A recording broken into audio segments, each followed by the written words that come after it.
एक जैन फकीर हुआ करते थे जिनका नाम था रिझाई। एक दिन वह एक गांव के रास्ते से गुजर रहे थे, तभी एक आदमी पीछे से आया और उन्हें लकड़ी से मारकर भागने लगा। इस भागा दौड़ी में और रिझाई को चोट पहुंचाने के चक्कर में उसके हाथ से लकड़ी छूट गई और वहीं ज़मीन पर गिर गई। रिझाई लकड़ी उठाकर उसके पीछे दौड़े और कहने लगे, मेरे भाई अपनी लकड़ी तो लेते जा। यह सब एक दुकान का मालिक देख रहा था। उसने ऐसी विचित्र बात पहले कभी ना देखी थी।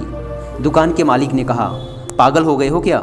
वह आदमी तुम्हें लकड़ी मार कर गया और तुम उसकी लकड़ी लौटाने की चिंता कर रहे हो। रिझाई ने कहा, एक दिन मैं एक पेड़ के नीचे सो रहा था, तभी वृक्ष से एक शाखा मेरे ऊपर गिर पड़ी। तब मैंने वृक्ष को भी कुछ नहीं कहा था। आज इस आदमी के हाथ से लकड़ी मेरे ऊपर गिर पड़ी, मैं इस आदमी को क्यों कुछ कहूँ?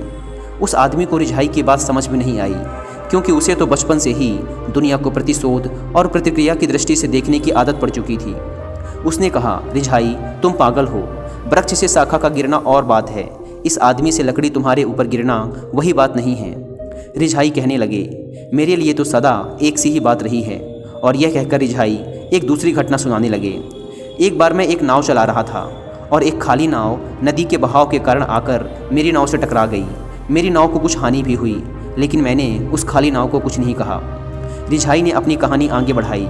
एक बार ऐसा हुआ कि मैं किसी और के साथ नाव में बैठा था और एक नाव जिसमें कुछ लोग सवार थे आकर हमारी नाव से टकरा गई।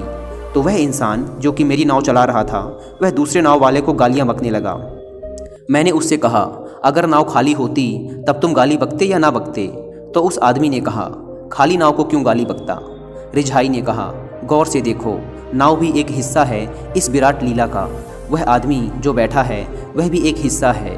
नाव को माफ़ कर देते हो, आदमी पर इतने कठोर क्यों हो? शायद वह दुकानदार भी नहीं समझा होगा उनकी बात को, क्योंकि समझने के लिए बुद्ध हो जाना पड़ता है जो अंगुलीमाल तक को माफ़ कर दे। हम में से कोई भी नहीं समझ पाता है कि माफ़ करना होता नहीं है, यह तो अंदर से आता है और एक बार घटित हो जाता है तो आप किसी पर दोष नहीं लगाते, बस माफ़ करते हैं। क्योंकि रिझाई कहते हैं कि सब उस विराट की लीला है, सब उस विराट का हिस्सा है।